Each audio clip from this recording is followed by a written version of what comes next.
وعلى آله وصحبه في كل لمحة ونفس عدد ما وسعه علم الله.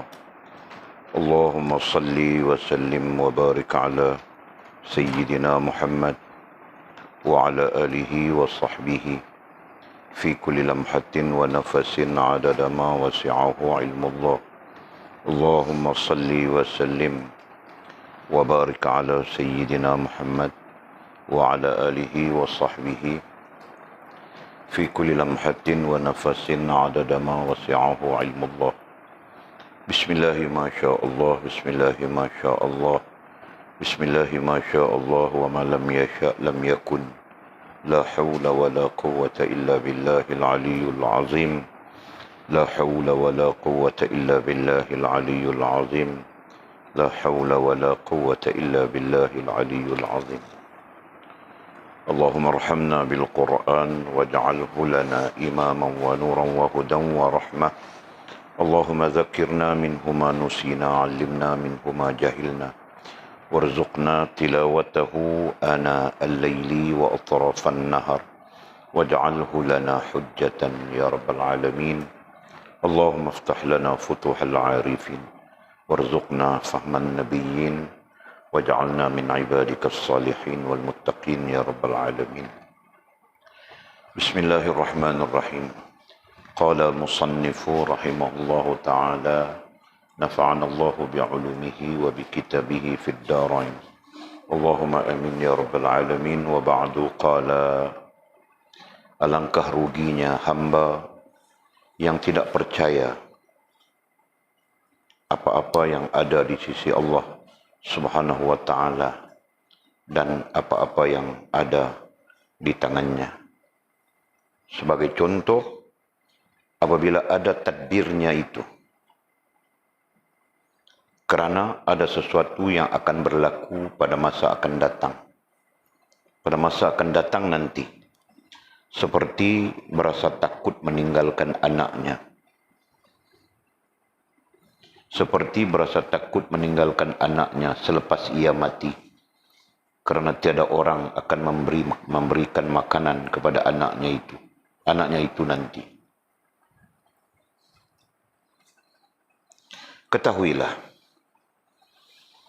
bahawa Allah Subhanahu wa ta'ala sendiri akan memberi anak-anaknya rezeki selepas anda mati nanti. Sesungguhnya Tuhan itulah yang memberikan rezeki kepada mereka, sama ada ketika anda masih hidup atau sudah pergi ke sana. Sebagaimana sabda Nabi SAW, Allahumma antas sahibu fis safari wal khalifati. Wal khalifati ya, bukan wal khalifatu. Artinya, ya Allah, engkaulah teman dalam perjalananku dan pengganti, yakni penolong dalam ahli keluargaku. Jika Allah Subhanahu wa ta'ala sendiri yang anda harapkan pertolongannya ketika anda masih hidup, sama juga seperti mana yang anda harapkan ketika anda mati nanti, agar memberi rezeki kepada ahli keluargamu itu. Janganlah anda berasa gusar dan takut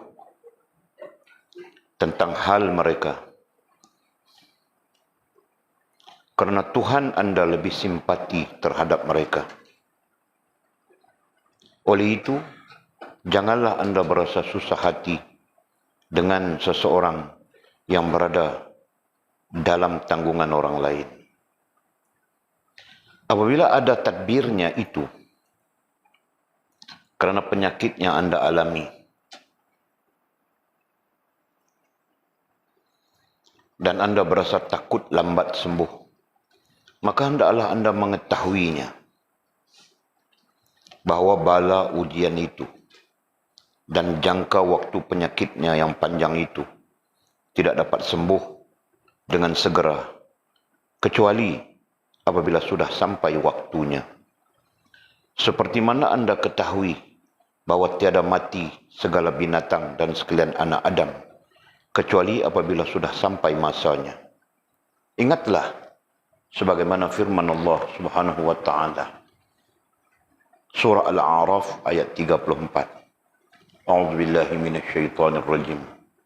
Fa idza jaa ajaluhum la yastakhiruna sa'atan wa la yastaqdimun. Artinya, apabila telah datang ajal mereka, maka mereka tidak dapat mengundurkannya barang sesaat pun dan tidak pula boleh mendahulukannya. Jika ada tadbirnya kerana hilang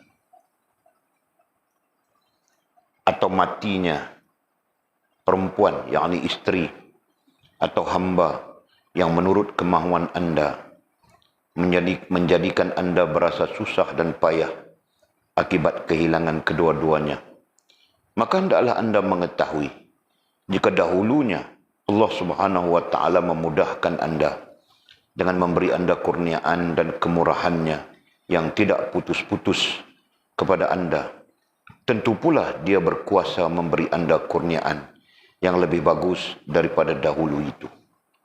Oleh itu, janganlah anda menjadi orang yang jahil kerana datangnya jalan tadbir itu tidak terhingga banyaknya. Apabila Allah Subhanahu wa taala mengurniakan anda fahaman, anda sendiri akan faham dan tahu sesuatu yang akan dapat melepaskan anda daripada kepayahan dan kesusahan tadbir itu. Kemudian kata musannif, tajuk baru, hikmat Allah Ta'ala menjadikan tadbir dan ikhtiar. Okey. Kita sambung malam ni sikit lagi topik tadbir dan ikhtiar yang tercela. Nah, sehingga kita mempermudahkan, kita sebut sudah kemarin ya, pada hari yang lalu, tadbir, nah kita rujuk terus kepada rohaniyah. Ikhtiar, kita rujuk terus kepada jasmaniyah. Ya kan? Jadi ini berarti rohaniyah dan jasmaniyah yang tercela. Nah, kita belajar tentang itu. Ya. Kita sudah belajar, kita sedang belajar tentang bagaimana rohaniyah dan bagaimana jasmaniyah yang tercela. Adapun makna tercela adalah sesuatu yang membawa kemurkaan Allah Subhanahu wa taala. Kan? Betul kan? Nah, jadi Walid akan tambah-tambah pada kamu orang makna, pemaknaan supaya kita memiliki banyak maklumat pemaknaan pada satu-satu isu. Ya. Nah, jadi kamu orang jangan makmud bah. Ini ingat, itu lupa ini ingat. Perlu ingat, Fas. Muda lagi. Kalau waktu muda ini kamu orang lupa ini, lupa itu. Tua nanti kamu orang dekat dengan nyanyuk, tahu kah? Nyanyuk, tahu nyanyuk? Dengan. Okey. Jadi terakhir kita berbincang topik ini adalah firman Allah Subhanahu wa taala yang kita baca sudah ya. Surah Ar-Rahman ayat 60. Di mana musannif mendatangkan firman Allah Subhanahu wa taala bagi menunjukkan kepada kita bahawa setiap kebaikan yang kita buat di muka dunia ini pasti dibalas dengan kebaikan, bukan saja di dunia, bahkan di akhirat. Itulah maksud ayat hal jazaa'ul ihsan illa al ihsan. Tiadalah balasan kebaikan melainkan kebaikan pula. Ini maksudnya apa? Sebut sudah tadi. Maksudnya kau buat kebaikan di dunia, ya, kau akan mendapat balasan kebaikan di dunia sampai akhirat. Jelas ya? Jadi sebab itu kita perlu melakukan kebaikan. Ya, kita perlu melakukan kebaikan saja di dunia. Keadaan apapun, situasi apapun. Bahkan menurut pengajaran baginda Nabi SAW, sampai-sampai orang buat jahat kepada kita pun, kita disuruh buat baik. Faham tak? Begitu. Faham Jul? Orang buat jahat kepada kita, baginda Nabi SAW mengajar kita supaya kau balasnya dengan kebaikan. Kau jangan membalasnya dengan kejahatan. Faham kan? Nah begitu. Itu yang diajar oleh Nabi SAW. Kenapa? Nah, karena firman Allah SWT ini. Karena setiap kebaikan nanti dibalas oleh Allah dengan kebaikan. Bagaimana Allah membalas? Nah mungkin saja Allah membalas melalui manusia. Allah membalas melalui benda. Allah membalas melalui keadaan. Kan? Nah begitu. Bukan saja di dunia, bahkan sampai kau bangkit di hari akhirat kelak. Nah balasan kebaikanmu akan kau dapat. Nah jika demikian maksudnya, maka kita sewajarnya dipenuhi dengan kebaikan. Betul Jul? Paham gak? Kebaikan menurut ukuran yang diberikan oleh Allah dan Rasul. Bukan kebaikan menurut ukuran kita. Betul Mizi?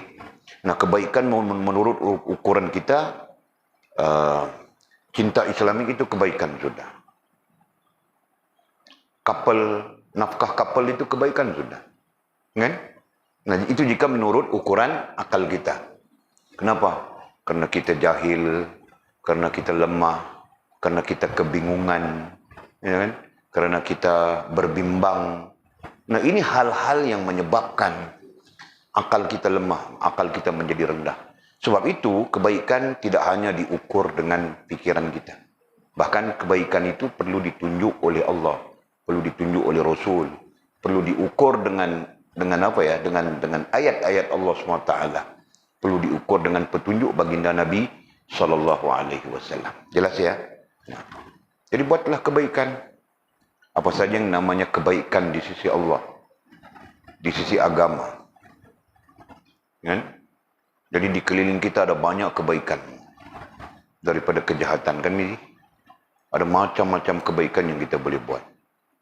Oh masa lapang tidak ada kerja kerana hujan, salawat bah, zikir bah, kan? Tidak ada hal mau buat apa ini hari kerana kepala-kepala kerja semuanya terbungkang sudah. Jadi kebaikan lain kita buat mizi, betul kan? Nah macam-macam, baca Quran boleh, baca kitab boleh, muzakarah boleh. Nah kau mau buat kejahatan juga bah. Buat apa? Pergi ronda pekan Bukit Selembau itu, ditinguk-tinguk nyawek dari jauh. Lepas tu datang semakin dekat, semakin dekat, semakin dekat. Lepas tu minta nombor telefon. Misalnya kan? Nah itu bukan kebaikan. Ya Walid nasihatkan kamu murah. Sama saja Walid nasihatkan Walid juga. Jangan. Yang namanya keburukan, yang namanya kejahatan, yang namanya sesuatu yang boleh menyebabkan kita terlibat dengan dunia, ya, tidak menghubungkan kita dengan Allah. Nah kita tegas sebaik mungkin pada diri kita. Nah kita cari kebaikan-kebaikan. Ya, mudah-mudahan Allah membalas kebaikan kita itu. Bukan kita mengharapkan balasan. Tapi Al-Quran menyebutnya begitu. Allah membalas dengan apa? Dengan memberi kebaikan kepada kita seterusnya. Nah ini berarti kita mau terus buat baik saja. Gitu kan? Mau buat benda yang betul, perkara yang betul saja. Rohaniah maupun jasmaniah. Amin ya Rabbal Alamin. Nah okey. Jadi malam ini kita sambung. Kata musannif, alangkah ruginya hamba yang tidak percaya ay yakin. Hamba yang tidak percaya ay yakin, hamba yang tidak yakin begitu kan? Ruginya hamba yang tidak yakin apa-apa yang ada di sisi Allah Subhanahu wa taala. Nah, apa yang ada di sisi Allah? Kita bincang tentang itu ya. Apa yang ada di sisi Allah? Nah, sesungguhnya yang ada di sisi Allah Subhanahu wa taala itu seluruh apa yang diperlukan oleh makhluk. Ya, itu bahasanya. Apa yang ada di sisi Allah Subhanahu wa taala itu adalah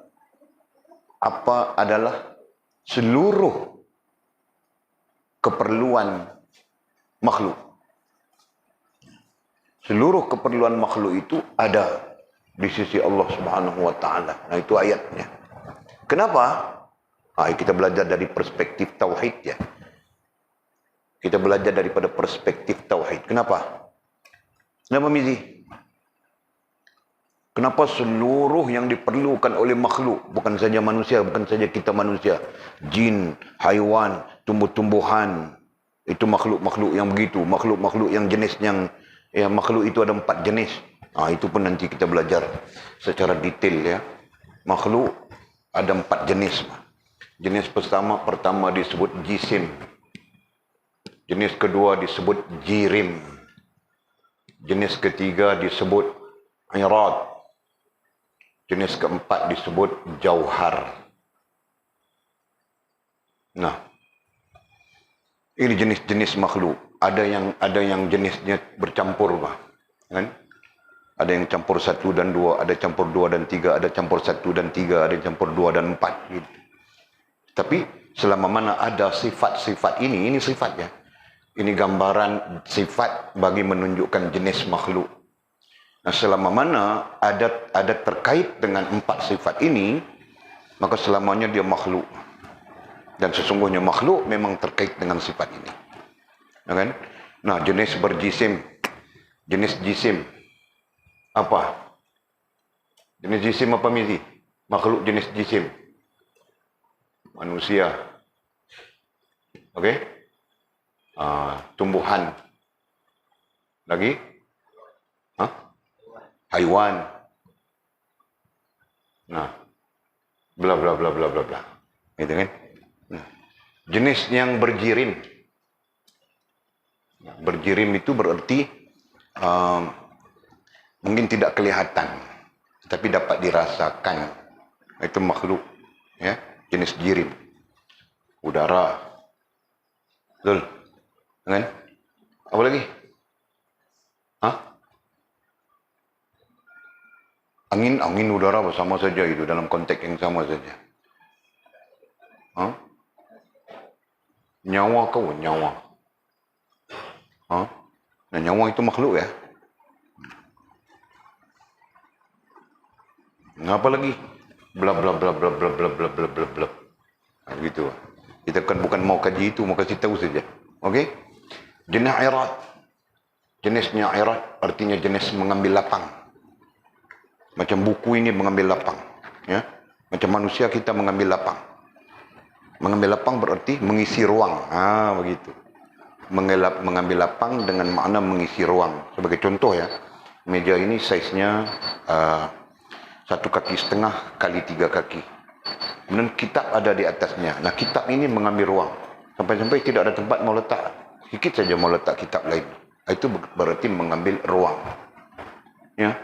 Nah, tentang berkait mengambil ruang nantilah kita belajar tentang Allah SWT tidak bertempat. Faham tak? Dalam tauhid kita belajar. Di tauhid Ahlussunnah wal Jamaah, ya. Allah SWT ada dan tidak bertempat. Kenapa? Karena Allah tidak mengambil ruang. Kenapa? Karena setiap yang mengambil ruang itu adalah sifatnya bagi makhluk. Jelas, ya? Nah, ini dasarnya. Irad. Irad berarti mengambil ruang. Mengambil ruang. Nah, itu. Nah, jadi yang setiap yang mengambil ruang itu dipanggil makhluk. Ya, jin pun mengambil ruang dalam dimensinya. Ya kan? Hadis Nabi SAW banyak tentang itu. Jin mengambil ruang. Dikatakan bahwa tidak ada tempat di atas muka bumi ini yang tidak diduduki. Nah, duduki itu ruang, ya. Okey. Dan yang keempatnya jauhar. Ya. Nah, jauhar ini jenis apa? Jenis macam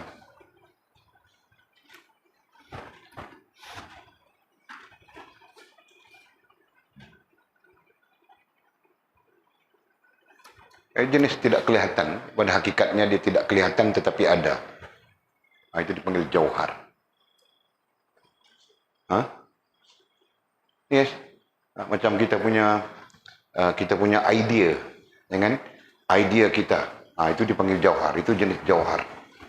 Berarti idea daripada makhluk adalah makhluk. Begitu. Ya.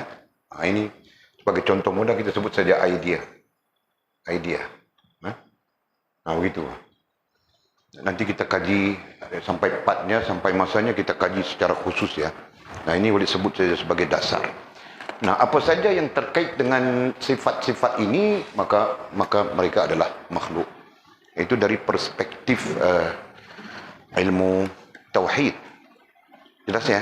Nah, jadi boleh sebutkan berdasarkan kepada fakta kita baca ini, Yang namanya makhluk, seluruh yang namanya makhluk, ya kan, memerlukan ataupun ada keperluannya untuk hidup. Seluruh yang namanya makhluk.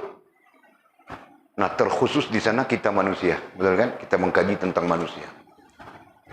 Jadi seluruh yang namanya makhluk ada keperluan mereka untuk hidup. Tidak kira makhluk itu jenis jirim kah, jisim kah, irat kah, jauhar kah. Paham kah? Ini berarti holistik sudah, berarti menyeluruh sudah kita menyebut tentang makhluk. Ya. Nah, kalau kita mau menamakan, kita terhad, betul. Manusia, tumbuh-tumbuhan, haiwan. Nah, terhad sudah. Binatang kecil, besar, terhad sudah. Betul? Nah, bila kita menyebut begini, nah itu luas. Sangat luas. Jelas ya? Okey. Jadi, seluruh makhluk yang kita sebutkan ini, yang menyeluruh ini, masing-masing ada keperluannya untuk hidup. Malaikat ada keperluannya. Udara ada keperluannya. Ya. Dia makhluk jenis itu dan dia sendiri ada keperluannya. Ya. Fakta sains menunjukkan kepada kita kewujudan udara karena adanya tumbuh-tumbuhan. Itu fakta sains kan?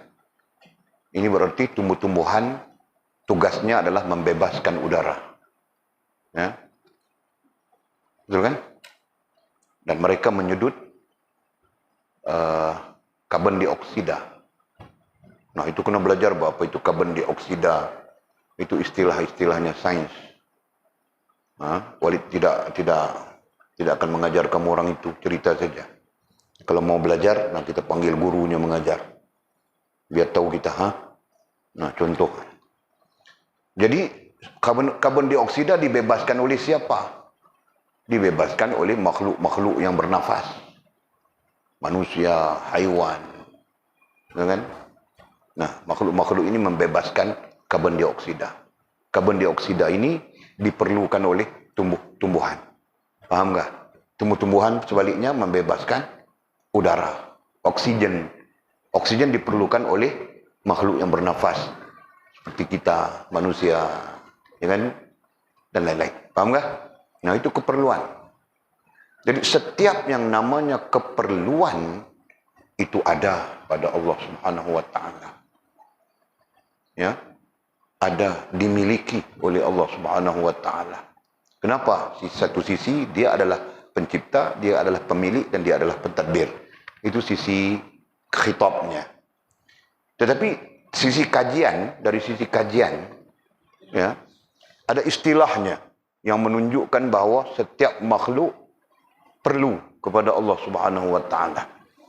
Nah, apa istilah itu? Mau tengok siapa yang tengok siapa, dia itu yang kutanya.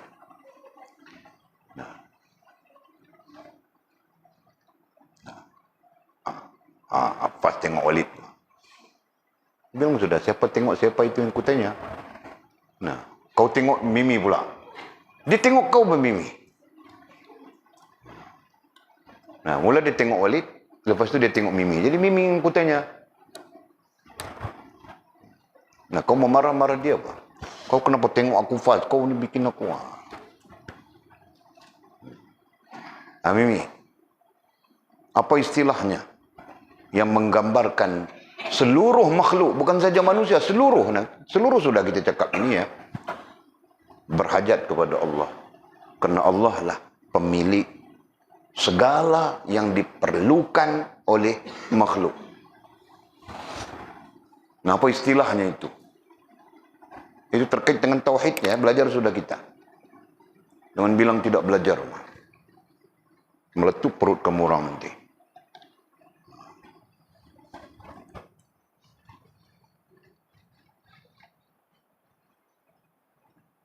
Nah, pikir-pikir, yang lain pikir. Kalau kamu orang mau Mimi selamat, nah, kamu orang pandang Mimi. Mimi pandang orang lain. Mimi mau pandang siapa, kita tengok. Atul tweet sudah, kau jangan pandang aku Mimi. Ya. Atau kau mau tengok siapa-siapa. Siapa? Kau tengok siapa? Mizi. Allah. Dia tengok kau Mizi. Si Mimi. Kau yang jawab bah. Dia kantui tu lah.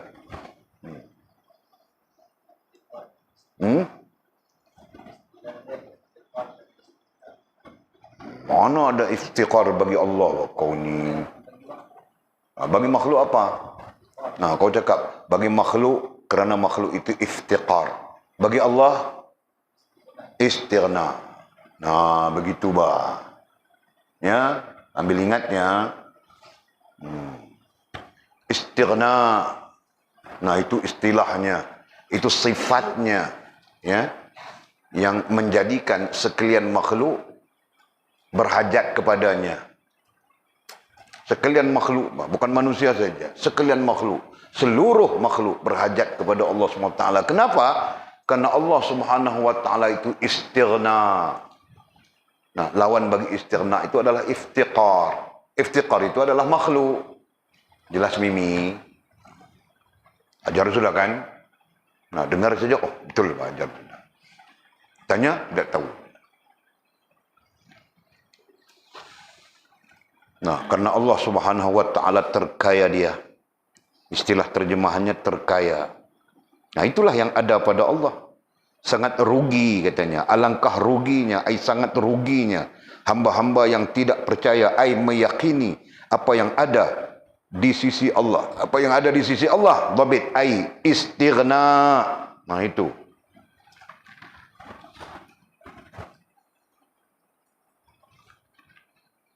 Nah, jadi terkait rapat dengan tauhidnya, kita pakai istilah tauhid dalam pemahaman ini. Jadi yang ada pada sisi Allah SWT itu apa? Yang ada pada sisinya itu adalah istighna, terkaya, ya, terkaya dan menjadi apa? Menjadi tempat hajatnya sekalian makhluk. Gitu, ya. Nanti pencerahan tentang istighna itu perlu dirujuk di dalam ilmu tauhid. Nah, kita belajar semua sudah. Jadi kau percaya, kau yakin atau tidak yakin bahwa Allah Subhanahu wa taala itu istighna? Nah, itu pertanyaan. Nah, kau tidak yakin, kau rugi. Kan? Kenapa rugi? Karena tidak ada siapapun mampu memberikan apa yang kita hajatkan, apa yang kita perlukan, melainkan Allah Subhanahu wa taala. Betul Mizi? Nah, ayahku boleh kasih bah, karena ayahku kaya. Nah, Allah yang membolak-balikkan hati ayahmu, tahukah?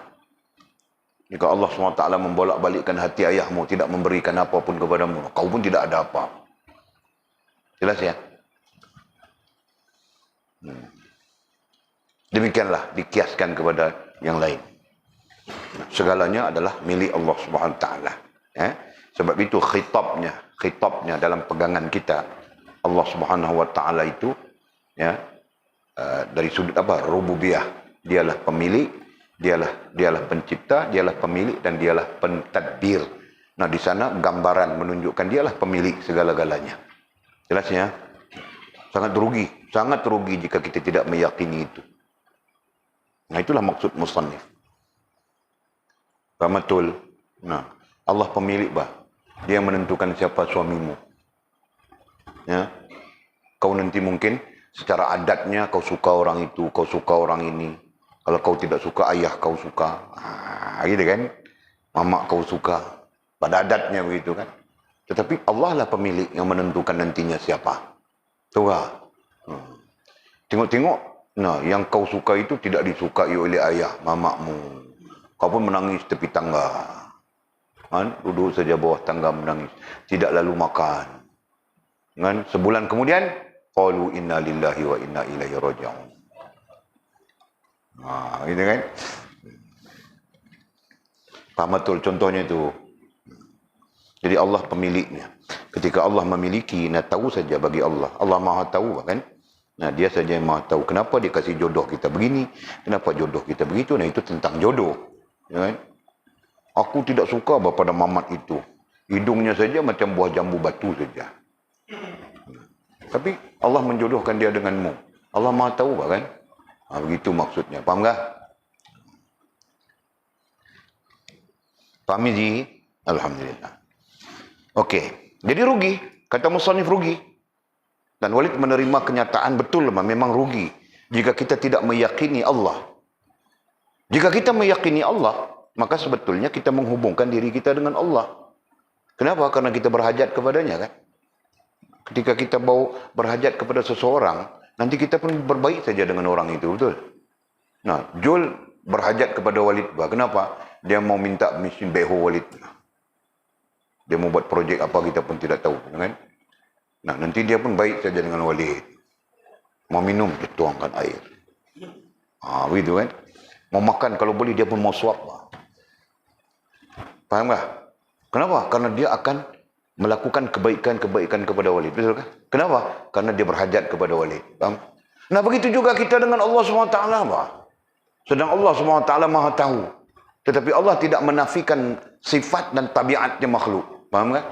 Nah, karena sifat dan tabiatnya makhluk, seperti kita sebutkan tadi, contoh Jul dengan Walid tadi, maka demikian juga kita dengan Allah SWT. Sifat dan tabiat itu terpakai. Cuma perlu diubah saja. Faham tak? Nah, ini kita berhajat kepada Allah. Apabila kita berhajat kepada Allah, menuntut kita meyakini Allah. Jelasnya. Kau berhajat macam mana jika kau tidak yakin? Nah, adapun yakin itu isunya iman. Betul? Yakin itu isunya akidah. Nah, betapa terkait rapat rohaniah dengan akidah. Jelas ya? Yang kita tafsirkan dalam bahasa tasawuf, itulah hubungan. Itulah namanya hubungan. Berkait rapat hubungan. Keyakinan kita dengan Allah Subhanahu wa taala. Faham ini? Okey. Jadi sekarang kau yakin tidak yakin Mizi? Yakin? Yakin Allah? Yakin Allah la istighna? Kau iftiqar saja. Nah, buat baik, Pak. Jika begitu, buat baik. Ya. Nanti dia akan membalasmu. Daripada kebaikan-kebaikan itu, dia akan membalasnya dengan kebaikan pula. Al-jaza'ul ihsan illal ihsan. Ya. Faham? Atul? Nah, daripada kebaikan yang kau buat itu, dia nanti membalasmu dengan kebaikan. Jelas ya?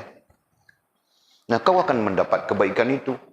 Nah, setiap yang kebaikan, setiap yang namanya kebaikan daripada Allah, dia tidak akan menyusahkanmu.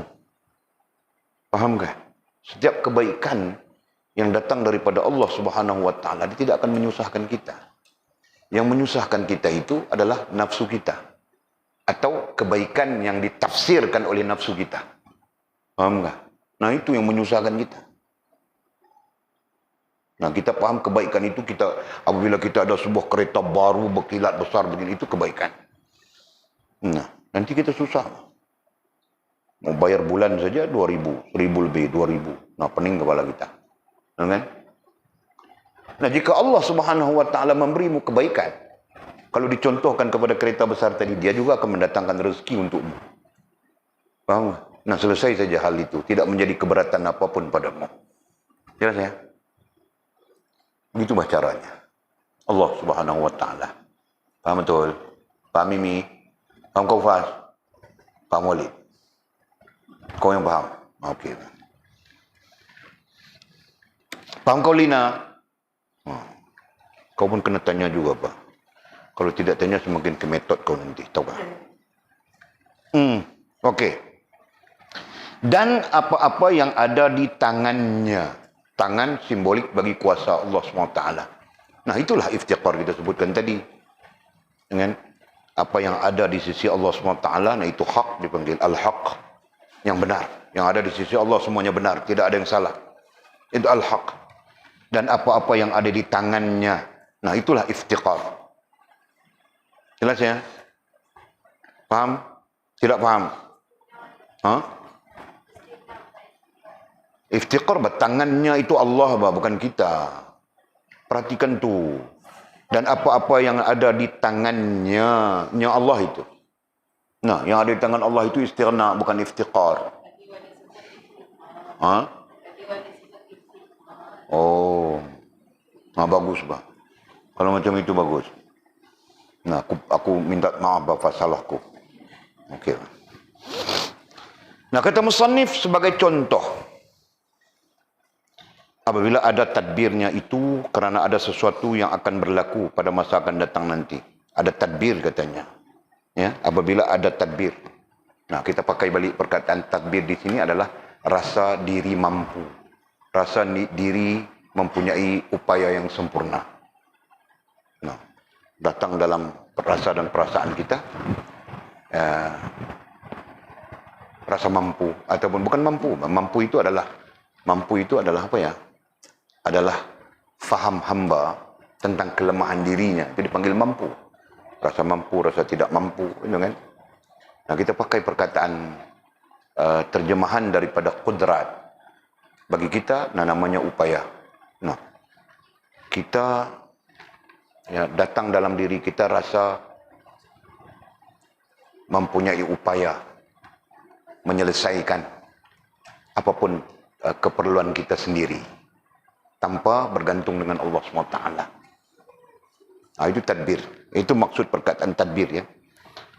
Apabila ada tadbirnya itu, ada dalam rasa dan perasaan kita tadbir itu. Kerana ada sesuatu yang akan berlaku pada masa akan datang nanti, ada sesuatu yang akan berlaku.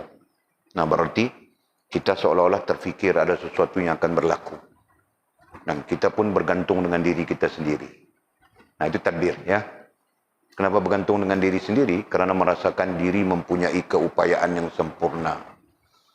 Nah, tidak bergantung dengan Allah. Okey. Seperti, nah diberikan contoh ya. Seperti berasa takut meninggalkan anaknya selepas ia mati. Jadi dia takut. Dia mula bimbang, mula takut. Nanti kalau dia mati, siapa yang nanti mau kasih anaknya makan gitu kan? Itu betul loh. Karena tiada orang yang akan memberi makanan kepada anaknya itu nanti. Jadi dia pikir jika dia mati, siapa yang akan memberi anaknya makanan? Siapa yang akan memberi istrinya makanan? Atau siapa-siapa saja. Orang-orang yang terkait dengannya. Nah, dia mula berfikir begitu. Dan ini adalah hal manusia, betul kan? Sememangnya manusia akan berfikir. Cumanya, dia bergantung dengan Allah atau tidak. Nah, ketika dia tidak bergantung dengan Allah, itu yang disebut sebagai tadbirnya. Ketika dia bergantung dengan Allah, itu tadbirnya Allah, bukan tadbir dirinya. Jelas ya? Nah, yang menjadi isu, yang menjadi hal kepada kita di sini, sebab kita berbincang tentang tadbir dan ikhtiar yang tercela, betul? Nah, yang menjadi hal adalah tadbir diri kita sendiri. Jelas ya? Nah, kita merasakan kita nanti mati anak kita, bagaimana kita pikir. Jadi kita melihat kepada keupayaan kita. Ya, sempurna keupayaan kita menyediakan itu, menyediakan ini, menyediakan itu, menyediakan ini. Itu bentuknya. Paham kan? Okey.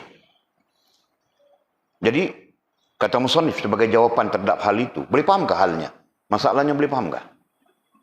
Nah, jadi boleh sebut sudah tadi, itu bahagian daripada kelemahan kita manusia. Ya, akan terfikir begitu. Melainkan, kita memang manusia, hamba yang yakin dengan Allah SWT. Kan? Nah, jika kita tidak ada keyakinan, nah itu yang kita akan pikirkan. Bagaimana kita mati nanti anak kita, bagaimana. Nah, kita banyak terfikir begitu. Okey? Jadi kata musannif sebagai jawapan, ketahuilah, hendaklah engkau mengambil tahu. Nah, jadi kalau nanti adanya tadbir begitu, ya, atau mungkin tadbir begitu, jadi kita perlu mengambil tahu. Tahu apa? Bahawa Allah Subhanahu Wa Taala sendiri akan memberi anak-anaknya rezeki selepas kamu mati nanti. Allah lah yang memberi rezeki, bukan kita. Tetap saja bukan kita. Seperti mana masa kita hidup, Allah yang memberi rezeki. Sama saja masa kita mati pun, Allah lah yang memberi rezeki. Nah, aku simpan harta begitu banyak pun. Belum tentu harta itu menjadi rezeki anakmu. Betul kan? Belum tentu rezeki itu harta itu menjadi rezeki kita yang menjadi anak. Belum tentu, Pak. Hakikatnya diketahui oleh Allah Subhanahu Wa Taala. Kenapa?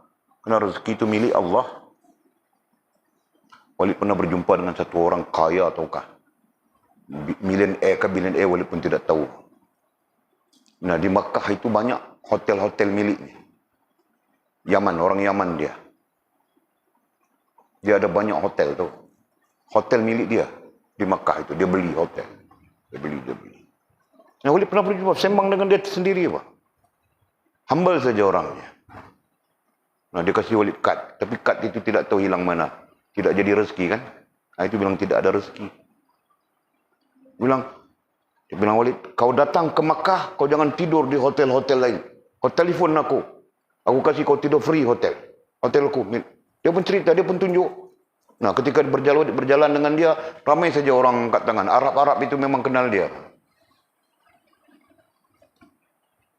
Dia bagi nombor, dia bagi kad itu. Nah, Walid pun lepas itu pergi dari Makkah ke Madinah. Kad itu di mana Walid letak, Walid pun tidak ingat sudah. Nah, tidak ada rezeki. Nah, tidak, kau ke Makkah itu hotel free saja. Tidur free saja. Dan kadang Walid pergi pun memang free. Aku tidur di atas soto. Masjid Haram itu pun free kan. Tu kan. Nah, kaya dia. Jadi Walid mau cerita apa? Mau cerita tentang cerita dia kepada Walid.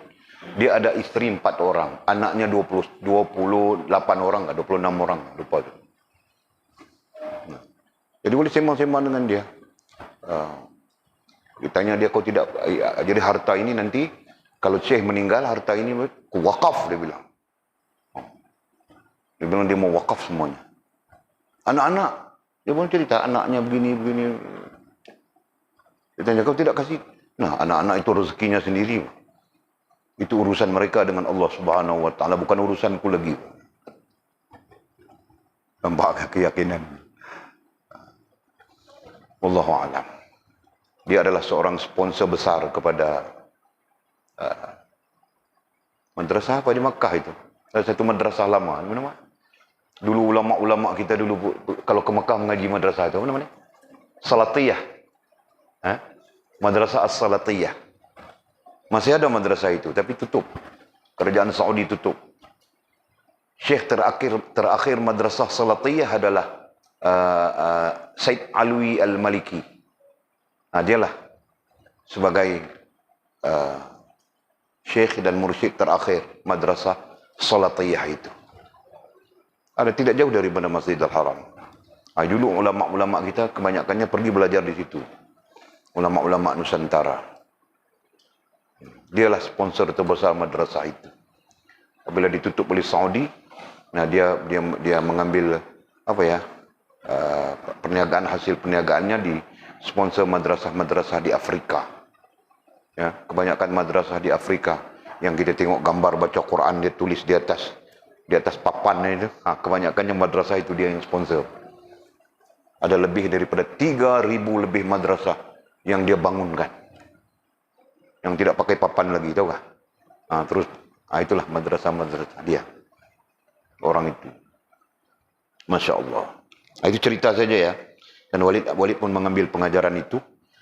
Dan insya Allah, itulah yang Walid cuba-cuba untuk laksanakan. Nah, nanti istri dia ada. Walid mati, istri ada sedikit rezekinya sendiri kan. Anak ada rezekinya sendiri. Dalam hidup ini Allah menentukan sudah. Nah, itu kita belajar. Di awal kitab ini kita belajar sudah. Kita seolah-olah dihidupkan di dalam sebuah negeri yang dijamu. Nah, itu istilahnya kan. Allah menjamu kita. Tinggal lagi kita pergi cari saja kau mau makan apa.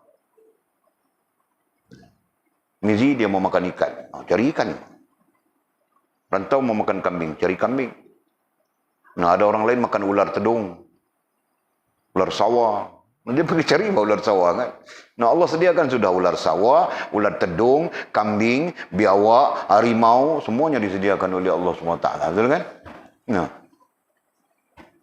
Yang mau makan katak, pergi cari katak. Betul tak? Kan? Nah, yang makan nasi, pergi cari nasi. Yang makan roti, pergi cari roti. Gitu kan? Nah, semua disediakan oleh Allah SWT. Untuk kita hidup itu dipanggil keperluan ya. Apa yang namanya keperluan semuanya disediakan oleh Allah SWT.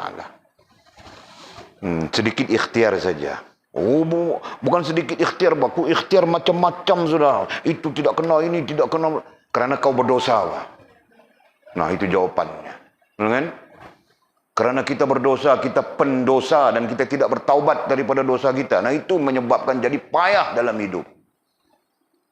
Betul, Walid belajar. Belajar daripada pemerhatian banyak juga. Orang yang soleh, hidupnya senang saja.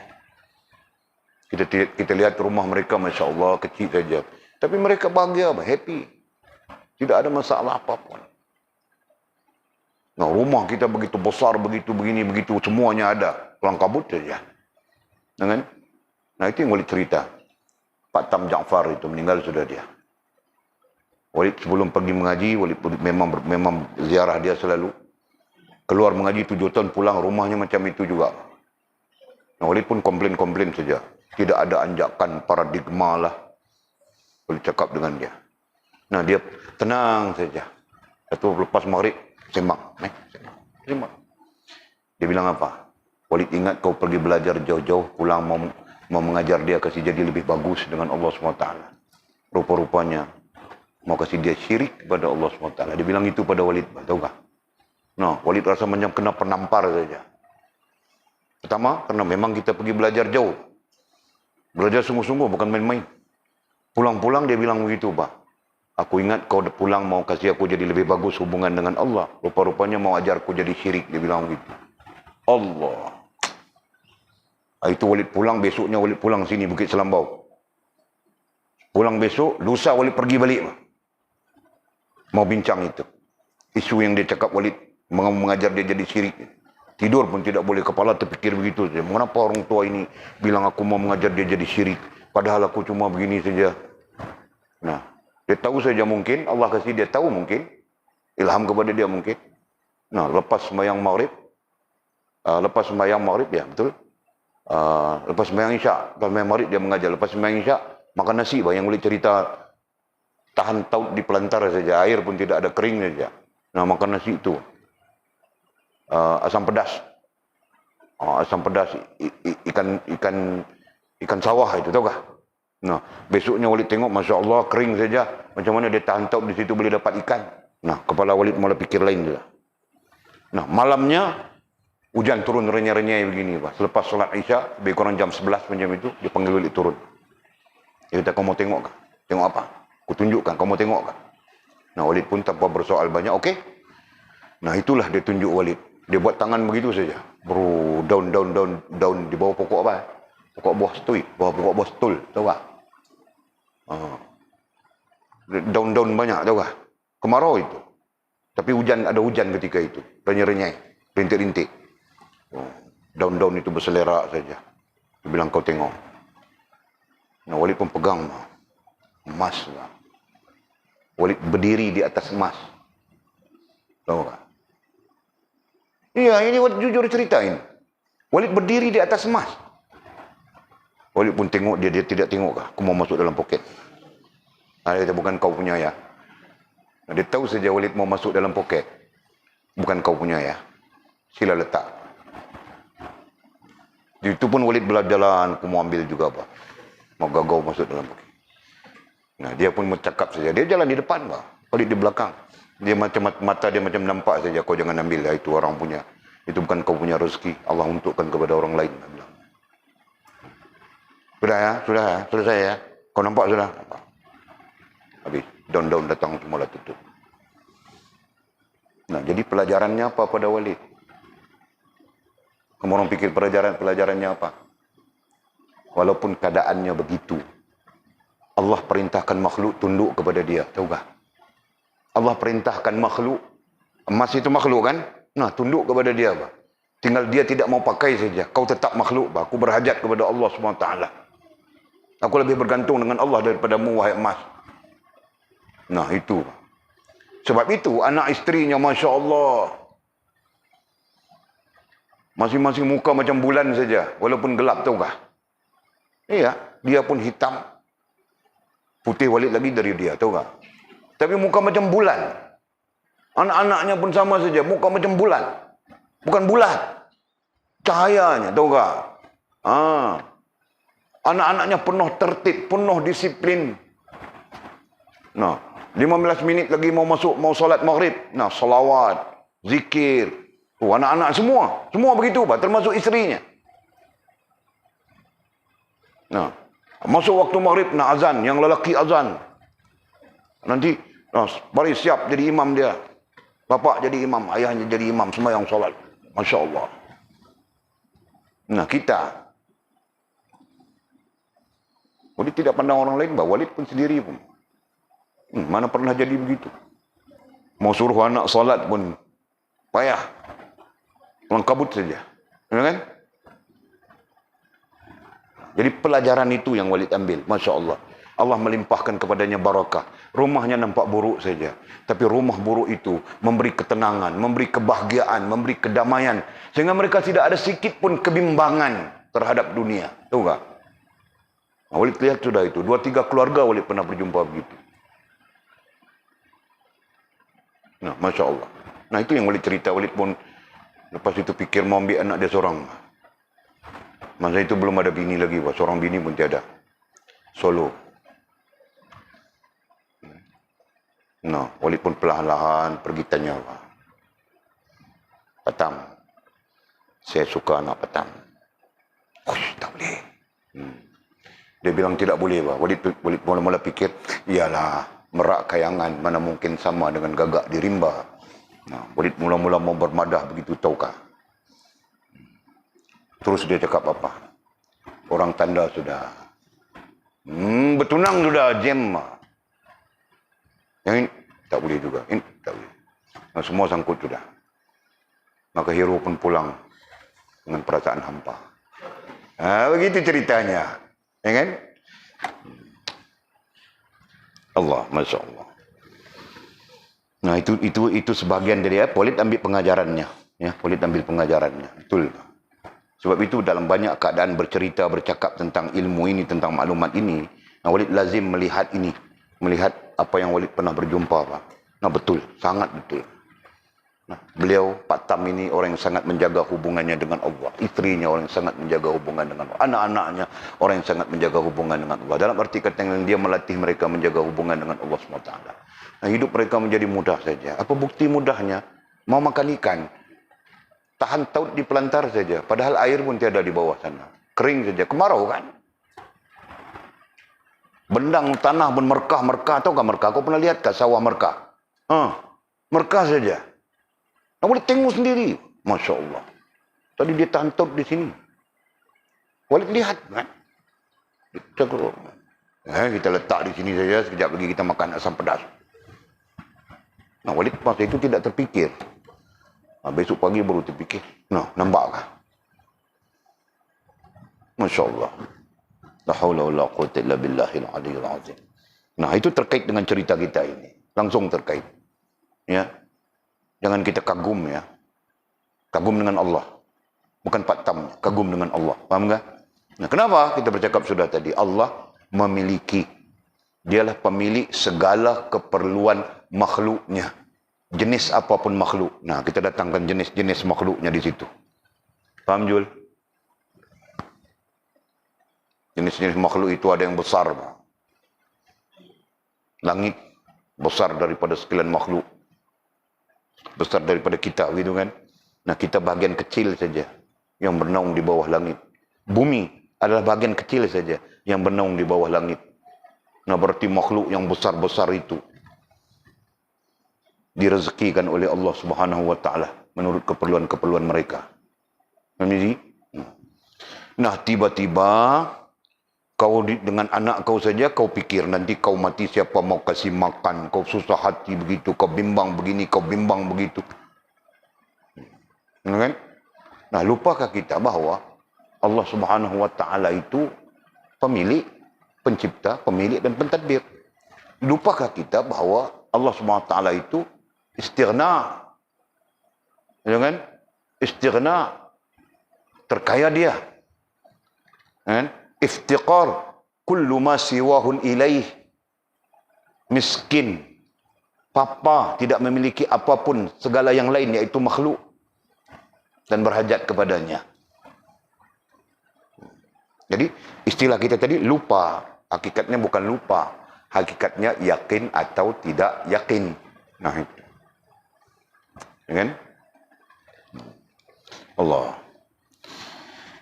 Kemudian katanya, nah kita balik kepada ayat tadi ya. Ketahuilah bahawa Allah Ta'ala sendiri akan memberi rezeki, memberi anak-anaknya rezeki selepas kamu mati nanti. Nah kenapa disebut selepas kamu mati Allah akan memberi rezeki kepada anak? Apakah sebelum kamu mati Allah tidak memberikan rezeki kepada anak? Nah Allah beri serupa ya kan. Allah beri rezeki kepada anak melalui bapaknya. Betul. Allah memberi rezeki kepada isteri melalui suaminya. Allah memberi rezeki kepada sekalian makhluk melalui makhluknya juga. Betul kan? Tinggal kita yakin atau tidak yakin saja. Nah, bagi orang-orang yang yakin, nah tidak ada masalah apa, kan? Walid kenal lagi seorang Syekhul Hadis. Nah, ini masa Walid belajar di Pakistan. Dia pun humble. Kalau tengok pakaiannya sangat sederhana. Mengajar hadis. Syekhul Hadis ya, dia mengajar hadis. Rumahnya kecil saja.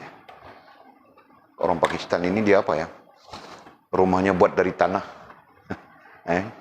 Macam orang-orang Arab klasik juga kan, rumahnya dibuat daripada tanah. Kalau ada batu-batu yang diikat dengan tanah gitu. Nah, Walid pernah ke rumahnya. Rumahnya satu bilik saja. Bilik itu untuk anak perempuannya. Kan? Nah, anak laki-lakinya nanti tidur di madrasah. Macam kita, bah. Tidur di madrasah. Ada madrasah, ada tempat tidurnya untuk anak-anak lelaki. Anak perempuan saja nanti tidur di rumah. Kan? Nah, kalau anak perempuan itu ada madrasah, ada tempatnya, nanti di rumah itu adalah, bilik itu adalah untuk ibu bapaknya. Nah, begitu saja. Dia ke rumahnya kan. Rumahnya begini. Dia tembok begini.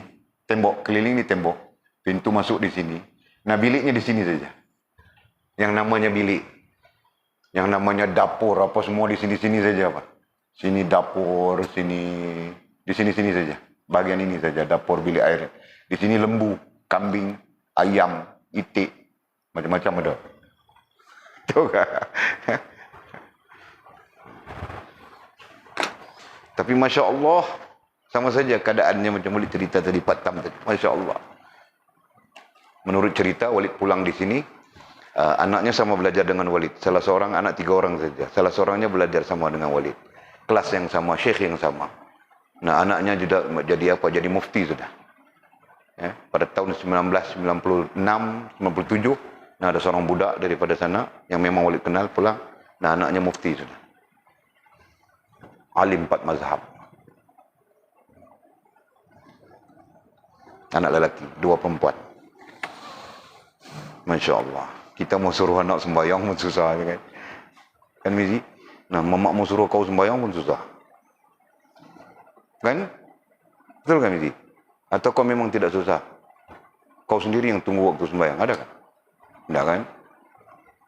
Lina, salat. Begitu berjerit mamakmu. Nah, kau tengok TV saja. Hindustan kan? Cori, cori, cupki, cupki. Nah, kau pun khayal saja. Berguling-guling jatuh gunung. Orang Sabah dengan Hindustan sangat berpengaruh. Kan? Jadi, nah, Walid perhati saja. Aku datang rumah mama duduk. Sana dengar Hindustan, situ dengar Hindustan, rumah itu dengar Hindustan. Tengok TV saja, soundnya satu kampung boleh dengar, kau tahu kah? Itu perangai orang sana aku lihat. Oh, rumah dekat-dekat kan? Sebelah ini rumah ini, rumah mamamu tepi sungai begini. Sebelah sini rumah siapa? Saudara juga kan? Yang sebelah tu. Jiran tu, jiran. Sini Hindustan. Belakang sana Hindustan, ujung sana Hindustan, depan rumah Hindustan. Kadang-kadang karaoke, lawan karaoke. Sana lagu Awi, sini lagu Piramli, sana lagu macam-macam. Jadi kita dengar itu. Itu. Tapi pengaruh Hindustan kuat di Sabah. Barangkali sebab itulah Bengali kapet banyak di Sabah.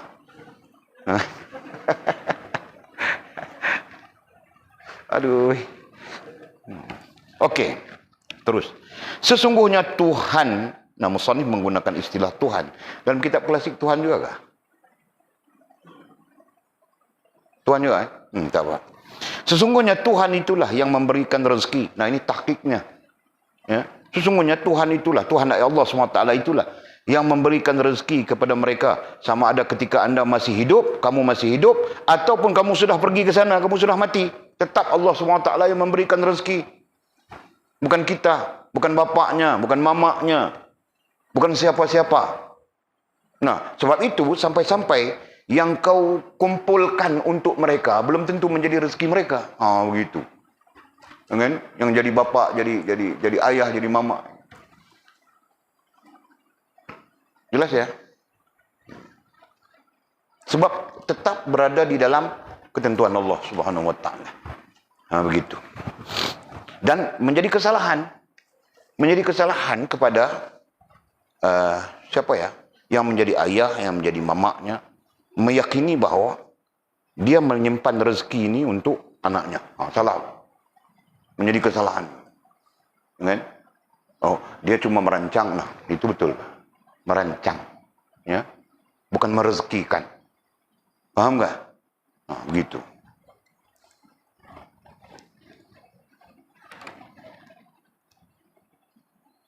Sesungguhnya Tuhan itulah yang memberi rezeki kepada mereka sama ada ketika kamu masih hidup atau sudah pergi ke sana meninggal, mati.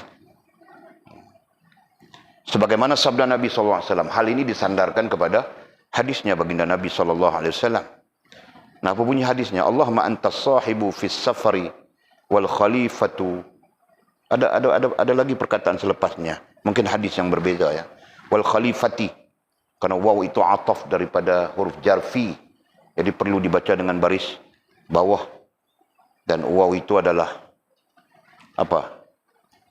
Maf'ulun bih, maf'ul sani. Jadi maksudnya apa? Ya Allah, engkaulah teman dalam perjalananku.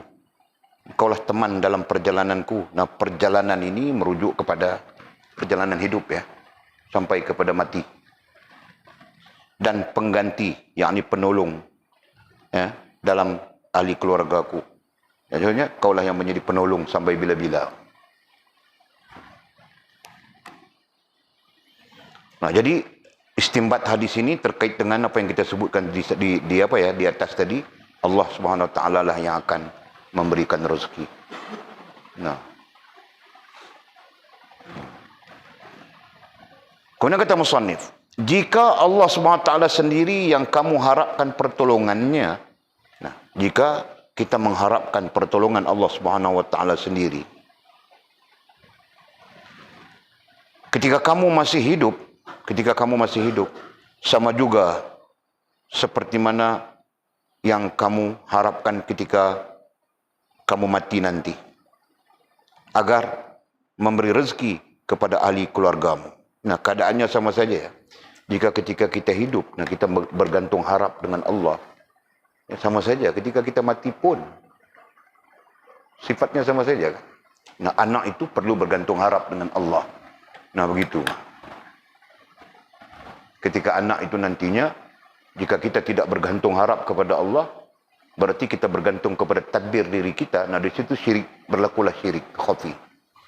Paham tak? Nah, nanti datang anak pun dia tidak bergantung kepada Allah, dia bergantung kepada apa yang ditinggalkan oleh bapa dan mamaknya.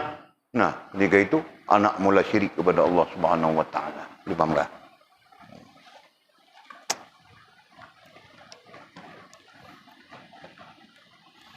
Di Kuala Ketil itu ada seorang orang kaya. Boleh tidak sebut namanya ya, kerana terlalu dekat dengan kita. Ada estate, ada kebun gatah sana, kebun gatah sini, sana 30 ekar, sini, sana 70 ekar, sana, nah begitu bah dia. Orang Melayu kita. Ya kan? Anaknya ada berapa? 3 perempuan, 2 perempuan, 3 laki-laki. Pernah berkawan dengan ayah Walid bah. Jadi Walid kenal melalui ayah. Arwahnya ayah Walid. Sewaktu dia berkawan dengan ayah Walid dulu, dia selalu mengadu hal saja. Tentang anak-anaknya. Begitu, begini. Masalah anak. Sentiasa ada masalah. Anak kena tangkap dengan orang. Buat kerja itu macam ini, macam-macam. Dia kadang-kadang terpaksa jual kebun ini. mau jamin anaknya begitu, kes begitu, macam-macam. Pada masa itu. Nah, ketika Walid tua sudah, ini mungkin masa itu umur dalam 30-an ke 40-an ke, lupa sudah ya. Nah, Walid dapat cerita tentang orang ini. Bankrupt semua dia. Anak-anaknya apa ya? Main judi, kan, kalah judi, jual tanah, habis semua tanahnya. Kan? Harta-harta yang ditinggalkan untuk anak-anak itu lingkup habis semuanya, tu kan. Sampai last kali anaknya meninggal seorang. Apa pun tidak ada. Orang kampung orang di situ yang mengumpulkan tabungan, mengumpulkan duit untuk menguruskan jenazah anaknya. Sampai tahap itu. Dan masih hidup anaknya 2 orang lagi perempuan. Menurut cerita, 2 orang itu papa kedana juga. Menurut cerita, wallahu alam. Nah, bukan kerja kita mau cari kan. Kita ambil pengajaran saja. Okey.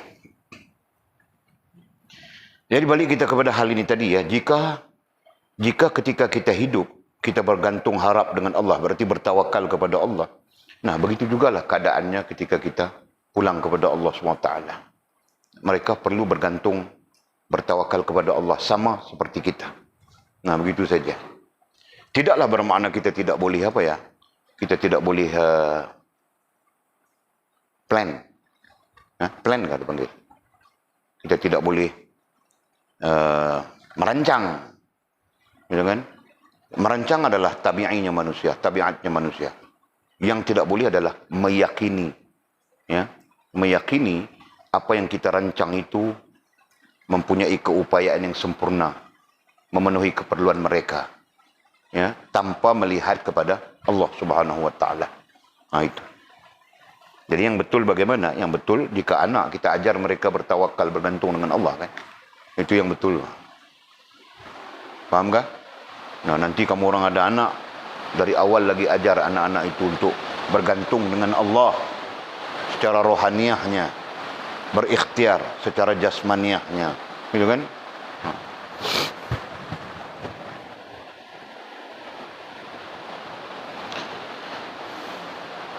Janganlah kamu berasa gusar. Ini nasihat musannif kepada kita. Janganlah kamu berasa gusar. Apa itu gusar? Gusar ai bimbang. Ya, gusar aikan dengan bimbang, berbimbang. Nah, itu. Janganlah kamu berasa gusar ai bimbang dan takut tentang hal mereka. Ya. Kita bimbang, kenapa? Kita takut, mengapa tentang hal mereka? Ya, ada orang yang takut sampai-sampai apa ya? Mempengaruhi. Bimbang itu, takut itu mempengaruhi sampai-sampai dia berkira-kira dengan urusan Allah SWT. Faham kan? Itulah terjadi. Kenapa? Sedekah RM2 dia menganggap itu terlalu besar sudah. Sampai marah-marah orang kutip derma. Faham tak? Dia sedekah RM2 bah. Orang minta derma, kasih RM2. Nah, orang itu bukan dia tahu tadi jumpa kah macam mana kah, dia bukan tahu kan orang minta derma ini. Adalah bukti-bukti dia sebagainya. Nah, kemudian dia datang lagi berjumpa dengan orang yang sama. Boleh jadi orang ini duduk di sini, dia datang minta derma, nah, orang itu kasih RM2. Kemudian orang ini yang sama juga pergi di tempat lain, dia datang di tempat itu jumpa. Dia mana tahu kata tadi dia minta sudah, dia ambil, kan? Nah, dia minta derma, cik. Tadi aku kasih sudah. Nah, marah begitu. Padahal tadi dia kasih RM2 saja. Bukan salah RM2, itu pun tidak dipertikaikan, betul kan? Nah, yang dipertikaikan kau marah kenapa? Paham tak? Nah, meminta derma itu ada di dalam hadisnya Nabi SAW dan ada di dalam ayat Al-Quran. Tahukah? Paham tak? Nah, buka surah At-Taubah ayat 130. Buka sekarang. Nah, itu tentang meminta ya. Khus min amwalihim sadaqatun tutahhiru ila akhir ayat. Mintalah daripada mereka. Ambillah daripada mereka. Harta mereka. Nah, kau mau ambil macam mana? Boleh curi ke? Boleh sambung? Tidak. Sadaqatun katanya. Berupa sedekah. 130 ke 103, ingat?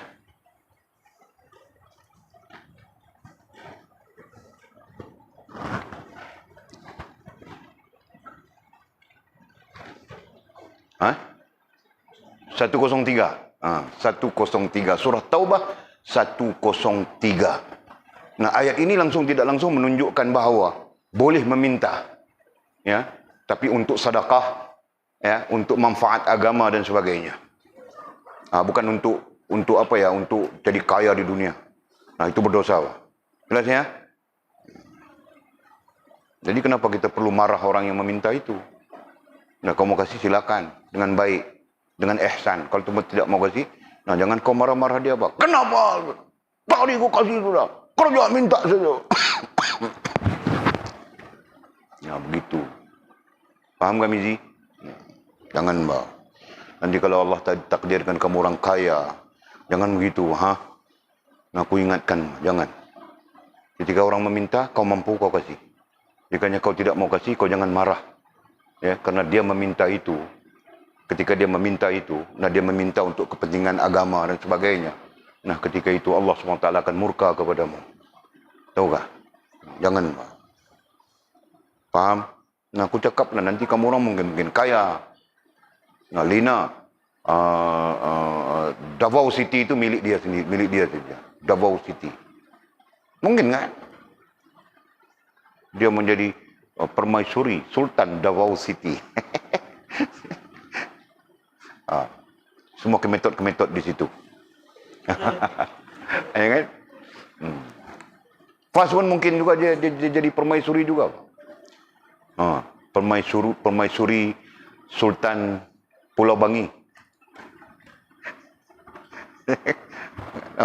Kaya ketika itu. Kau jangan bakhil, Pak, jika kau kaya. Fas. Paham tak? Nah, kami akan hantar orang, Pak. Cek tengok kau bakhil ke tidak. Ya. Kita hantar Mizi pergi. Minta derma kepada si Fas. Tengok dia bakhil ke tidak. Kalau dia bakhil, kau kasih tahu Mizi, ya. Kita tenggelamkan Pulau Bangi itu. Okay. Nah, jadi katanya, janganlah kamu berasa gusar, bimbang dan takut tentang hal mereka. Kenapa?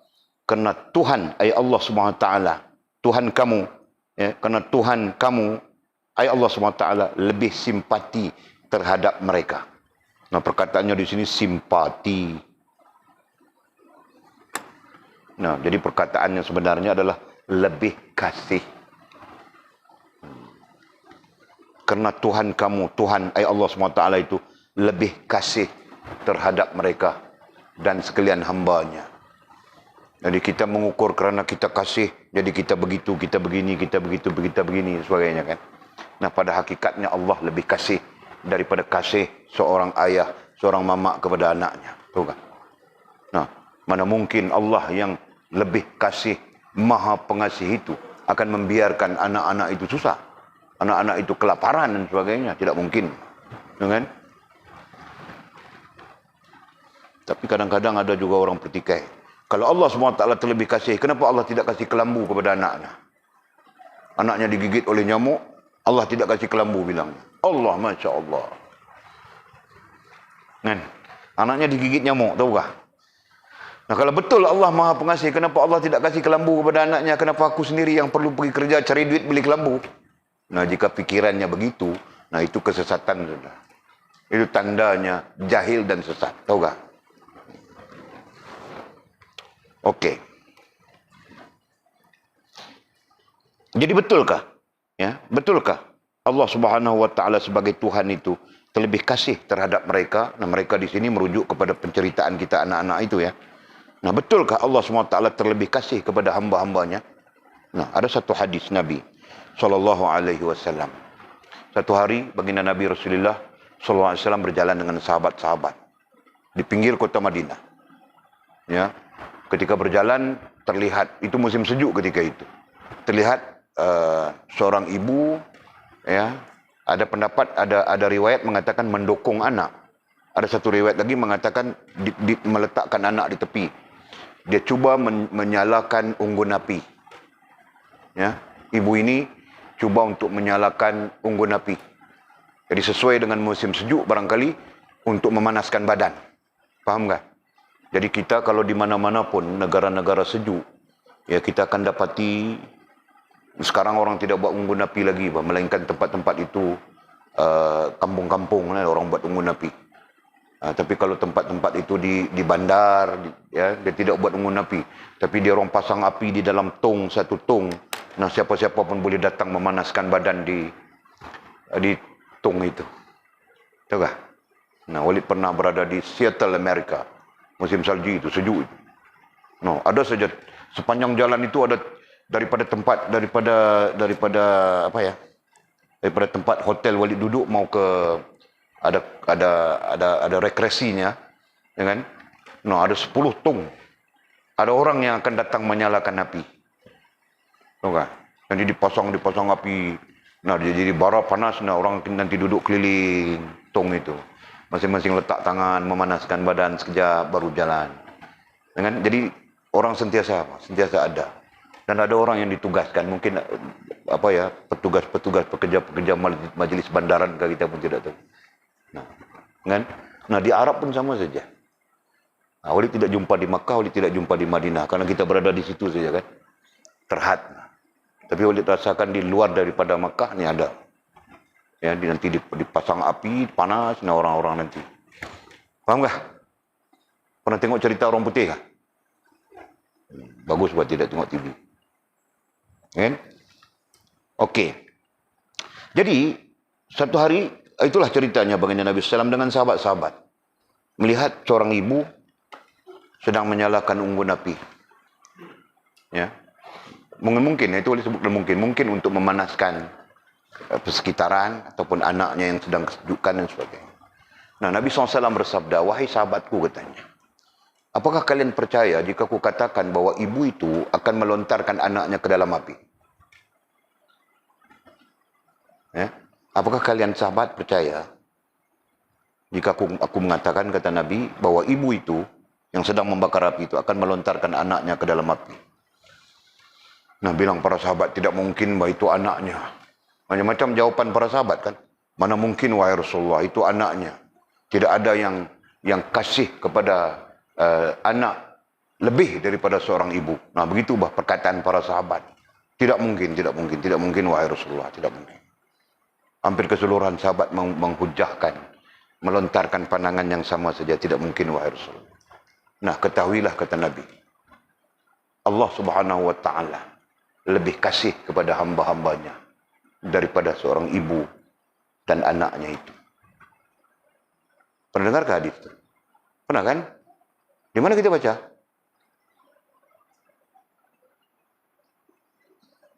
Kita baca sudah, kan? Di mana rentau? Di sini kah? Kalau tersilap di sini juga, cari bawa kau ni. Kau pikir jika tidak silap saja. Jangan kasih silap, bah, cari. Di mana duduknya?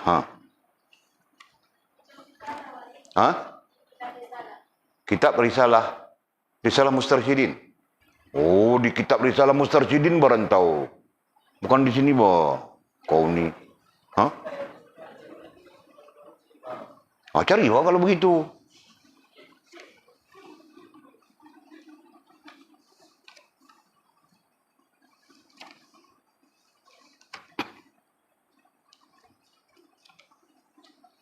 Siapa yang sebut di Risalah Mustarsyidin tadi? Fas? Kau ke Fas? Nah, kau cari balik Risalah Mustarsyidin itu. Nanti kau pandai sebut saja.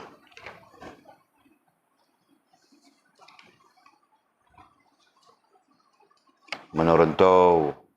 Kantui sudah kita ini.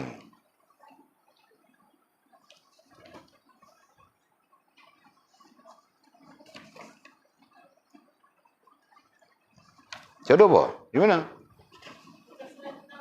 Kau surat 6. No, betul, kau juga yang pandai betul, eh?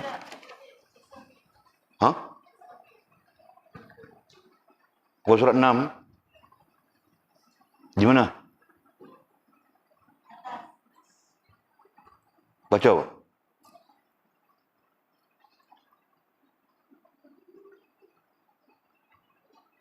Kau surat 6 kitab ini? Tiada pun? Hah?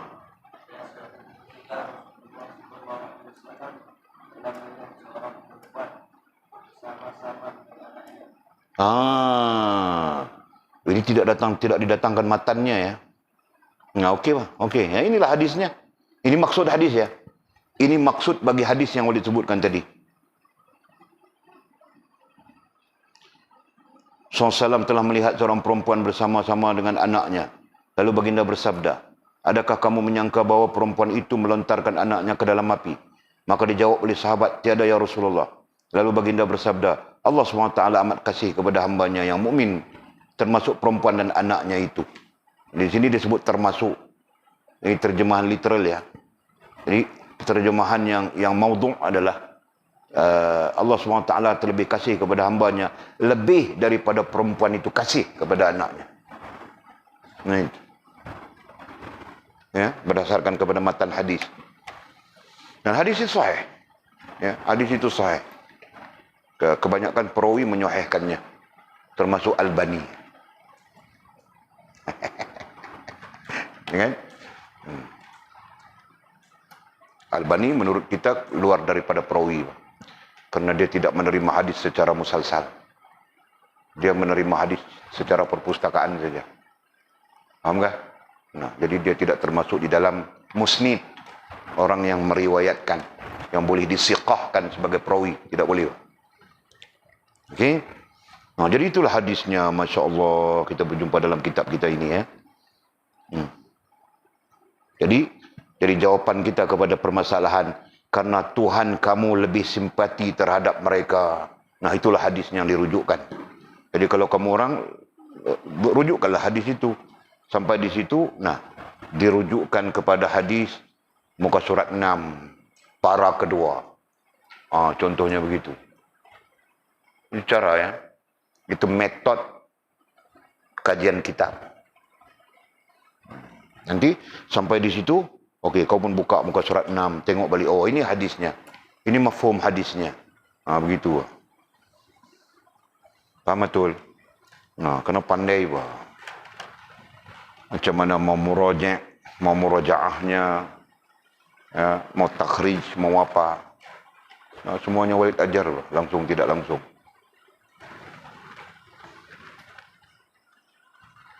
Okey. Wih, 9.41 sudah. Kejap saja. Kita habiskan. Oleh itu katanya, oleh itu kata musannif, janganlah kamu berasa susah hati dengan seseorang yang berada dalam tanggungan orang lain katanya. Oleh itu, janganlah kamu berasa susah hati. Nah, ini terkait apa ya? Terkait tadi bimbang gusar ya, tadi gusar atau bimbang atau takut. Nah, itu terkait itu. Jadi disimpulkan dalam satu perkataan, dua perkataan, tiga perkataan itu. Janganlah kamu berasa susah hati. Ya kan? Dengan seseorang yang berada dalam tanggungan orang lain. Nah, bukan orang, tanggungan Allah Subhanahu wa taala. Nah, itu. Jadi kadang-kadang kita terlalu banyak berbimbang, terlalu banyak takut, dan kita melalaikan Allah Subhanahu wa taala. Ya kan?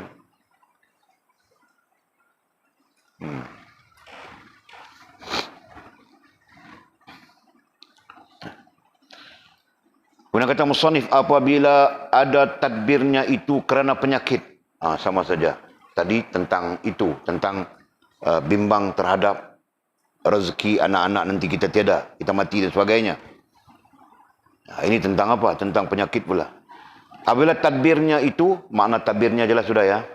Nah, apabila tadbirnya itu kerana penyakit yang kamu alami dan kamu berasa takut lambat sembuh. Kita sakit, kita alami sakit dan kita penuh berbimbang, penuh dengan kebimbangan kerana lambat sembuh misalnya. Ya kan? Maka hendaklah kamu mengetahuinya. Nah, itu pun sama saja. Hendaklah kita mengambil tahu, mengambil faham ya. Bahawa ujian, bahawa bala ujian itu. Nah, dia datang dengan dua istilah, bala, ujian. Hakikatnya kau sebut ujian saja memadai sudah. Ya kan? Ataupun bala saja memadai sudah. Jadi katalah hendaklah kamu mengetahuinya bahawa bala ai ujian itu dan jangka waktu penyakitnya yang panjang itu tidak dapat sembuh dengan segera kecuali apabila sudah sampai waktunya. Nah, musannif mau memberitahu kepada kita, sihat sakit pun sama saja. Ya, tidak akan sembuh melainkan sampai waktunya. Sebab itu ada orang yang sampai waktunya 2 hari sembuh dia sudah. Ada orang yang sampai waktunya sebulan. Ada orang yang bertahun-tahun sakitnya. Ya kan? Kadang-kadang keadaan sakit itu sama saja. Tapi orang ini bertahun-tahun, orang ini sebulan, orang ini 2 hari saja. Nah, kenapa? Karena hakikatnya Allah Subhanahu wa taala lah yang memberi sihat, memberi sakit dan memberi sihat. Atau Allah Subhanahu wa taala lah yang menyembuhkan. Ya kan? Nah, itu hakikatnya. Jadi di situ gambaran di situ pentingnya apa? Jika demikian pentingnya apa? Jika demikian pentingnya bergantung dengan Allah Subhanahu wa taala. Nah, itu message-nya, itu pelajarannya, itu ilmunya. Ya. Kita bergantung dengan sakit, sedangkan sakit itu tidak, kita bergantung dengan ubat misalnya. Sedangkan ubat itu tidak menyembuhkan, yang menyembuhkan itu Allah Subhanahu wa taala. Pun begitu tidaklah menafikan ubat. Ya. Tidaklah menafikan ubat, tidaklah menafikan ikhtiar. Ya, ikhtiar itu perlu berlaku. Itu tabiatnya makhluk, tabiatnya manusia khususnya. Tetapi pergantungan itu lebih penting daripada ikhtiar. Jelas ya? Nah, pergantungan itu dengan siapa? Apakah dengan tadbir dirimu sendiri ataupun dengan Allah Subhanahu wa taala? Itu persoalannya. Jelas ya? Jika pergantungan itu dengan tadbir dirimu sendiri, ketahuilah bahwa sihat sakit itu di tangan Allah SWT. Sihat sakit itu adalah kuasanya Allah SWT. Ya, mau sakit, kemudian mau sembuh. Nah, itu adalah kuasanya Allah SWT. Bukan tadbir diri kita. Bukan ikhtiar kita. Itu maksudnya. Jadi, jika kita bergantung dengan tadbir diri kita, berarti tadbir itu tercela. Jika kita bergantung dengan ikhtiar kita semata-mata, berarti ikhtiar kita itu tercela. Begitu, Pak. Masya Allah. Betul kan? Kadang-kadang kita bergantung dengan ikhtiar kita. Nah, itu menjadikan ikhtiar kita itu tercela. Bergantung isunya adalah rasa dan perasaan. Bergantung isunya adalah rohaniah. Betul? Nah, ini berarti rohaniah kita perlu betul. Ya, rohaniah kita betul, berarti pergantungan kita dengan Allah itu betul, maka ikhtiar kita akan turut betul. Betul kan? Selama mana tidak menyalahi syariat Allah SWT. Nah, kalau kau mau duit, kau pergi menurun pongsu jantan begitu begini, tarik nombor ekor, nah itu ternyata ikhtiarmu menyalahi syariat, betul kan? Nah, sudah barang tentu tercela. Jadi isunya sekarang tadbir kita salah, maka nanti ikhtiar kita juga salah. Jelas ini? Jika tadbir kita betul, pergantungan kita betul, nah nanti ikhtiar kita mudah-mudahan betul. Begitu, jelas ya?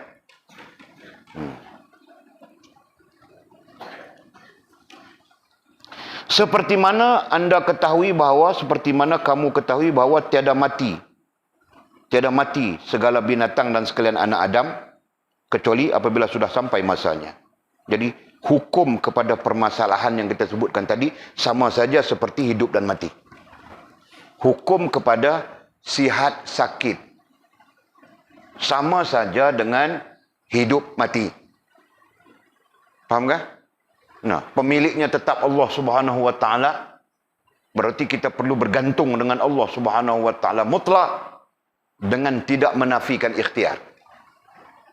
Begitu bah penjelasannya. Jadi poin besarnya di sana adalah bergantung dengan Allah SWT. Itu yang menafikan tadbir diri. Ya kan? Selama mana kita tidak ada pergantungan dengan Allah, nah sudah barang tentu kita akan bergantung dengan tadbir diri. Padahal diri kita la haula wala quwata illa billahil aliyul azim. Sama saja dalam hal apapun. Ya. Masya Allah. Sangat memberi inspirasi pelajaran kepada Walid. Seperti mana kamu ketahui bahwa tiada mati katanya. Segala binatang kah atau sekalian anak Adam kah manusia, kecuali apabila sudah sampai masanya. Sampai masanya dia mati. Siapa pemegang masa itu? Allah Subhanahu wa taala. Kan? Padahal manusia tidak mau mati. Binatang pun sama saja. Dia pun tidak mau mati kan, Jul? Nah, sampai masanya mati juga. Kenapa? Karena pemegang masanya itu, pemilik masanya itu adalah Allah Subhanahu wa taala. Betul. Kemudian kata musannif, ingatlah firman Allah SWT. Nah, terkait dengan hal yang kita bincangkan ini, dirujukkan kita kepada firman Allah. Surah Al-A'raf ayat 34. A'udzubillahi minasyaitonirrajim. Fa idza jaa ajaluhum la yasta'khiruna sa'atan wa la yastaqdimun, katanya. Apabila telah datang ajal mereka, maka mereka tidak dapat mengundurkannya barang sesaat pun, dan tidak pula boleh mendahulukannya. Nah, berarti kita terikat dengan ajal. Ajal itu apa? Ajal itu masa yang ditentukan oleh Allah Subhanahu wa taala terhadap sekalian makhluk. Hidupnya, matinya, sakitnya, sihatnya, dan sebagainya. Faham tak? Nah. Jadi kita terikat dengan ajal, kita terikat dengan masa. Nah, itu yang kita kaitkan. Masa itu adalah, lupa sudah aku, Bajul. Apa, Jul? Kau pantun sekali, Jul, bunyinya macam mana? Nah, kau tengok si Mizi. Sekejap lagi Mizi yang kenal.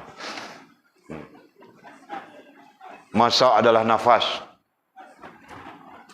Nafas adalah nyawa. Nyawa adalah? Nah, kau pantun sekerat-kerat, Jul. Kasih habis pantun tu. Nah, Mizi, bah, kau tengok Mizi.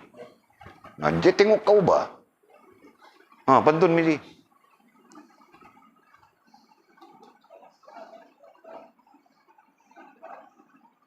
Sa adalah nafas. Nafas yang paling teror tentang ini. Itu loh. Nafas kau, Mas. Nah, kau yang paling teror tentang itu. Ha. Masa adalah nafas. Nafas adalah nyawa. Nyawa adalah hidup. Nampak tak? Jadi semuanya terkait masa di situ kan? Masa adalah nafas. Nafas adalah nyawa. Nyawa adalah hidup. Sebab itu orang panggil masih bernyawa, berarti masih hidup. Masih kan? Allah, Masya Allah, Ya Allah. Nah, ini inspirasinya. Subhanallah. Jadi kita perlu membetulkannya, pergantungan kita dengan Allah Subhanahu wa taala. Perlu, sangat perlu. Subhanallah. Nah, kemudian kata musannif, jika tadbirnya, nah ini isu lain, isu hilang istri kah, mati istri kah, kita sambung pada hari akan datang. Wallahu a'lamu bishawab, au kama qala. Nah, tentang istri ini kita tidak boleh terus bincang. Betul kan? Sikit lagi, Walid merancang untuk menghabiskan malam ini. Tekan tu pula masa. Masya Allah. Wallahu a'lam. Okey. Ada pertanyaan kah?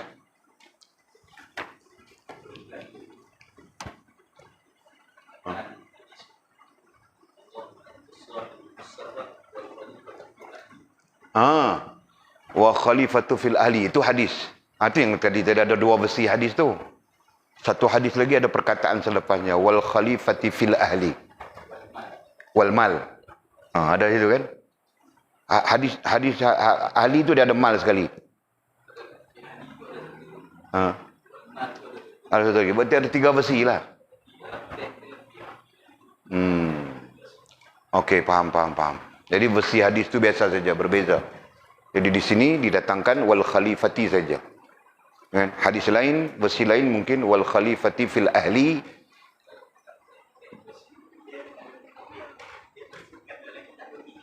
Tak lengkap. Okey. Berarti pengetahuan Walid sekadar 2 saja ya. Tadi awal Walid sebut dah. Pengetahuan Walid, hadis itu sekadar 2 saja. Wal khalifati, dan lagi satu wal khalifati fil ahli wal mali. Ternyata dalam teks klasik ya. Dalam teks klasik dia mendatangkan fil ahli. Mal? Tidak, fil ahli. Jadi masukkan di dalam kamu orang punya kitab itu perkataan fil ahli. Wal khalifati fil ahli. Dia baca wal khalifatu. Dia ataf daripada mana?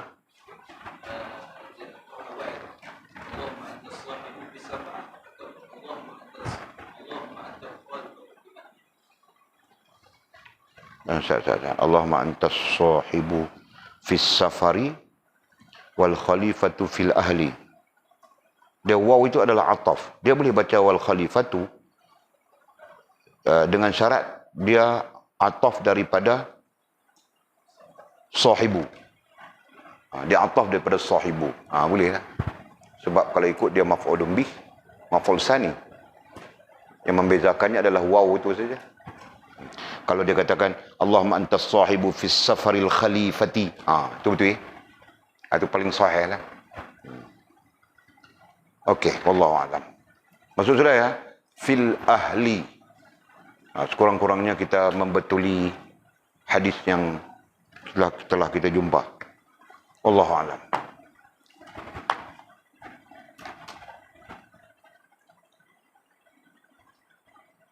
Sudahkah betul?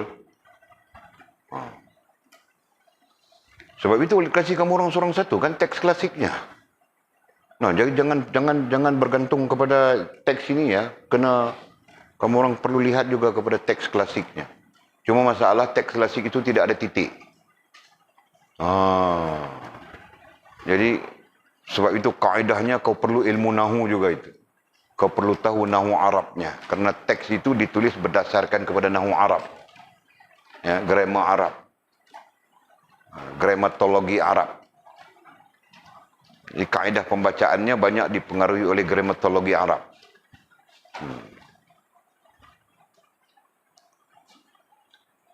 Okey, saya.